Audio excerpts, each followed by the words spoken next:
love at first sight, crazy people left and right, and justice for Tia. We need to talk. Oh, God. It's time for Roses and Rosé, you guys. I'm hot under these studio lights, and Bachelor in Paradise is giving us hot, steamy nights. Hi. Everybody, last week I cleansed. This week I'm back with my best friend, Rosé. And we are talking about Season 5, Episode 2, so get your glasses ready because we have a lot to address. Oh, Episode 3 as well. We're doing both episodes. Wow, sorry about that, guys. 4 hours of TV. Let's dive right in. Just like Jenna dove right into Jordan's arms, and they both dove into the ocean, and her butt wasn't seen, but I think it was there. Okay. Whew. I just want to say, first of all, you guys, don't drink every time somebody was sweaty on these episodes because, oh my God, these people are sweaty. The question is, are they sweaty because of the temperature or because of how hard they're working at stirring up the drama? What do you guys think of this season so far? I think it is slaying. I think that people are here to play with each other's minds and hearts, and it is dark and good and dramatic, and I'm here for it. I'm loving it. Let me know. I'm a little bit of I'm a passionate Capricorn, so watch out. All right, in Episode 2, we got Jordan and Annalise. This shocked me. What did you guys think? Did you see Jordan and Annalise having a connection? They just did not seem like a solid pairing to me, one that I thought would have made sense, but of course we all know what happens, so we'll get to it. And Kenny and Krystal, another pairing I didn't expect. Don't drink every time there's an unexpected pairing. Kenny and Krystal go on a wrestling date, and Kenny is so sweaty. And Krystal is so normal. Do you guys feel we're seeing a different side of Krystal than we did from Ari's season? I like this Krystal. This is crystal clear. And then another unexpected pairing. And I have to set my glass down for this because I am upset. Kendall. I'm going to talk to you about some girl. You have Grocery Store Joe. Grocery Store Joe. The only man to become a breakout star after mere moments on The Bachelorette. The good-looking, kind, Midwestern, gainfully employed, great hair, great smile, Grocery Store Joe. And what does she do? She makes out with Venmo John? I did not see this coming. I mean, you think ultimately it was swept under the rug and nobody really cares and Kendall and Joe are still hanging out. And I will say, I love Venmo John. He's very sweet. But were you guys surprised by this? Paradise is so interesting. People are just really going for it even when they don't have to, even when they've already got somebody. Wow, Kendall, wow. Okay, so Colton and Tia. We saw Colton arrive, talk to Tia. Now he's telling her. I feel like I owe it to myself to explore and figure out what I want with other people too. Explore other options. Honestly, I think at the end of the day, they only hung out for like a weekend, you guys. This relationship has really been blown up into something. So then we get to the rose ceremony, and Colton has screwed things up with Tia. And Tia is into Chris, even though she talks to Chris about Colton.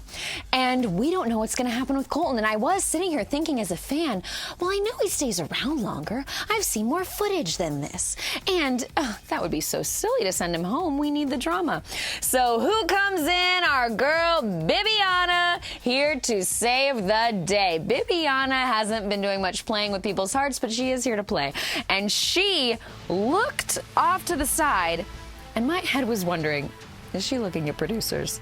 And in a surprise move, Colton gives Colton her rose. Were you guys shocked by this? I did not see this coming. Also, Wills was here for an interview, and spoiler alert, Wills and Nick were sent home, and Wills was frustrated. He said that Bibiana told him she was giving him her rose. Shameless plug, check out the interview. It's dark on Paradise this season, you guys. Dark and stormy in the best way possible. The reason why I came here is to sort of give myself that affirmation that I can move on. Colton continues, and do you guys think Colton wants to be the Bachelor? I do. I do think he does. I'm not saying that's a bad thing. I don't blame him. I just think he does. I think the way he's playing this about keeping his options open, and he's moved on but sort of not. I don't know. Let me know what you think. Becca shows up. I did not see this coming, and I didn't need to see it. I have to say, Colton's tears over this whole thing were a little annoying to me. Were they tears? Drink every time Colton was crying without crying. Mm-hmm. Yeah, that breakup sucked. And it wasn't true to who I was when it happened. I mean, everybody asked if I was okay, and I said, yeah, of course, I'm good. I will say maybe he was just frustrated by the whole situation, frustrated with his own actions. I've cried tears of frustration, but I want to pull out of the frustration station. So let's move on to the next episode, episode 3. Transition. Transition. Anyway, our graphics are great. So, do not drink every time some dudes are just laying around talking in paradise. They are petty, and this is real. Seeing you was the last thing I expected today.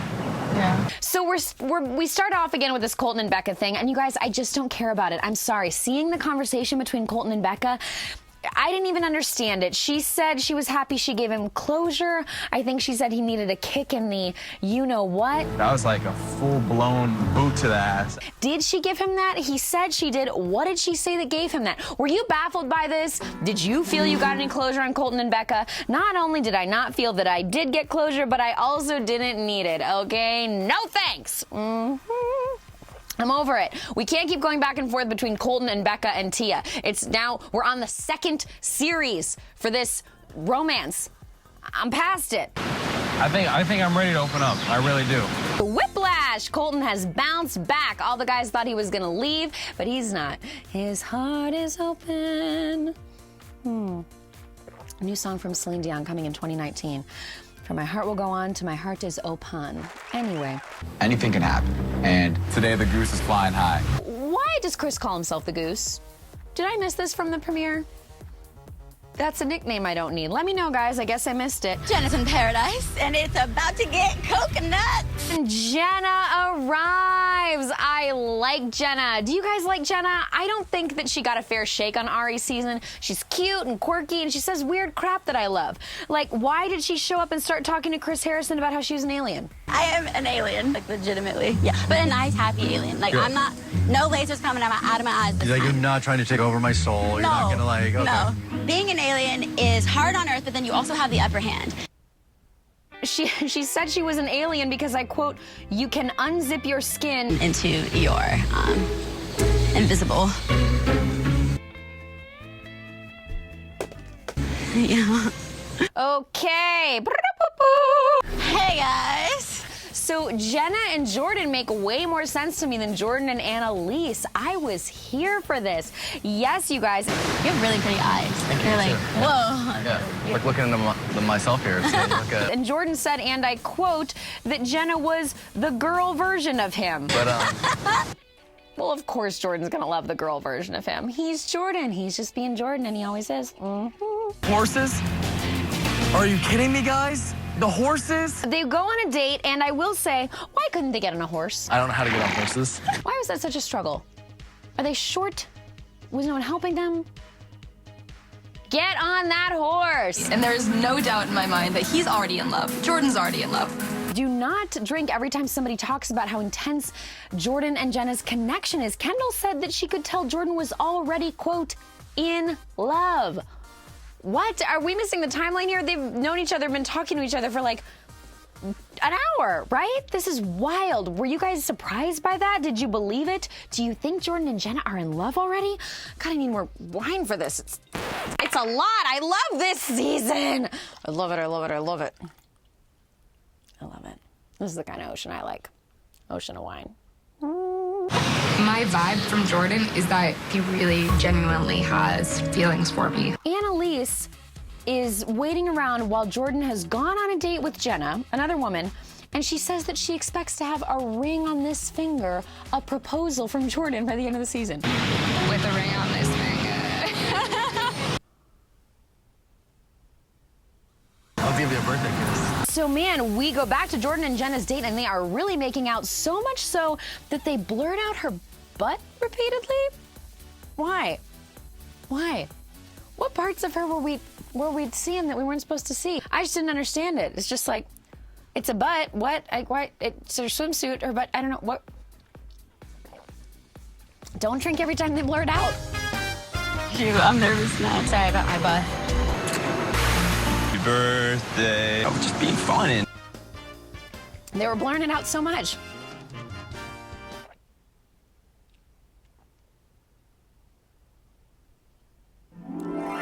I spent an awful lot more time with Jenna than I have ever spent with you. Now, wow.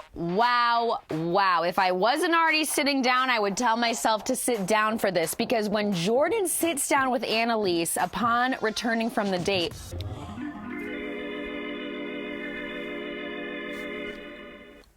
oh my God, Jordan is always Jordan, and he was Jordan with this conversation with Annalise. You guys, he had no finesse. For a man who considers himself the pensive gentleman, he should have thought more about this conversation. He was just laying it out for poor Annalise. Don't drink every time he said his date with Jenna was, quote, fantastic, to the woman he had been dating. It was insane. But today, what happened on that beach, the romantic connection there, it just doesn't happen.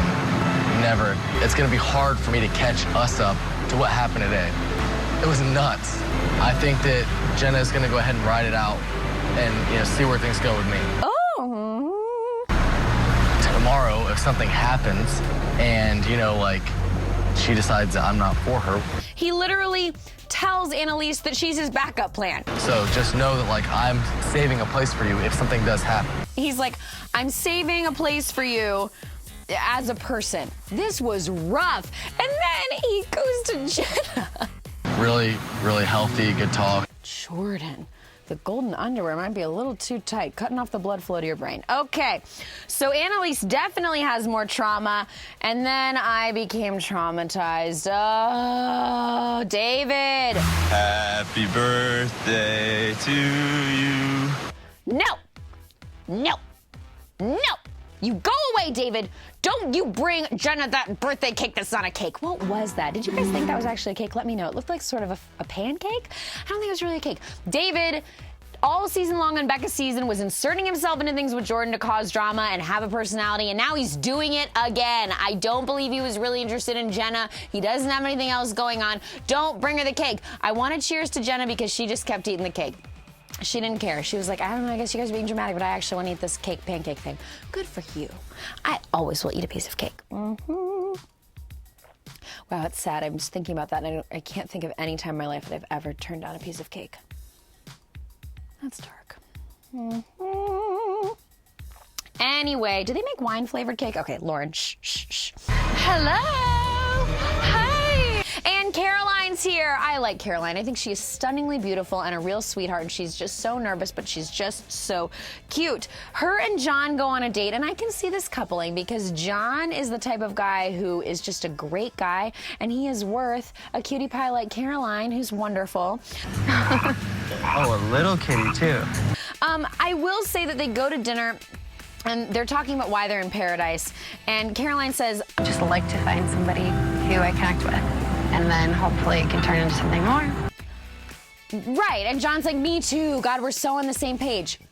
Yeah, everybody's here for that reason. That didn't mean anything to me, Let's stop talking about the connections like it's something unique that we're here to meet someone. You're on a reality show to find love. We all know that's the premise, okay? Mm-hmm. Whiplash, Jubilee. What?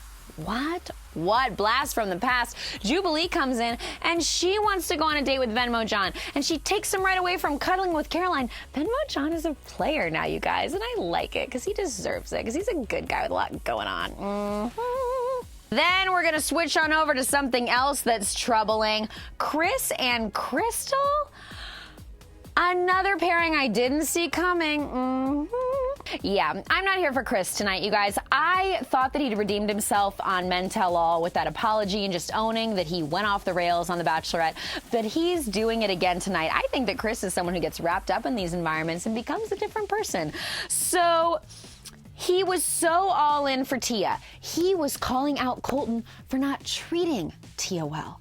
And then Chris goes all in on Krystal 30 seconds after the conversation with Tia. And I want to say, Krystal, you deserve better. He said, quote, I don't even think I've ever, kissed a blonde. Oh my gosh, you're flattering me so much right now. Krystal, that's not flattery. That's not flattery. Nothing he's saying to you is flattery. He's treating you like a notch on his belt, like a trophy moment, like he wants to say he's kissed a blonde. No, no, no, no. No kisses for you, Chris. No kisses for Chris's. Really, I want to make sure you don't get hurt. Then Colton goes to Tia about Chris. So Chris and Colton are just going back and forth and trying to call each other out for not treating Tia right. Bottom line, justice for Tia. She does not deserve this. No, no, no, no. It's all too much of a mess. Tia, remove yourself from the stress, from the whole situation. Chris and Colton are here. Tia, you're here. Take yourself out of it. Neither of them. No. No, no, no, no. Who do you guys think Tia should be with? Chris? Colton? No one. None of these guys. That's what I have to say. I'll be interested to see how it all turns out, but I hope it doesn't turn out with Colton or Chris. Anything can happen. And today the goose is flying high. Okay, the last 2 minutes of Tuesday night's episode are Chris and Jordan making so many stupid analogies and metaphors and about geese. Just don't drink every time they said something so Dinner is Krystal for you. literally questionable. The goose doesn't know what direction he's going to fly after tonight. Well, I just said literally, so. Paradise is a loaf of bread. The rose is in your garden, so birds are gonna flock to the goose tonight. It's time to cook the goose. Woo! Everybody, what a night. Bachelor in Paradise is starting this season off right. I loved episodes 2 and 3. Please let me know what you think, and I love watching with you guys, of course. What a great way to finish off the summer. Thank you, as always, for your comments and thoughts. Oh, man, I still have some more rosé left, but I am overheated and depleted. Bye!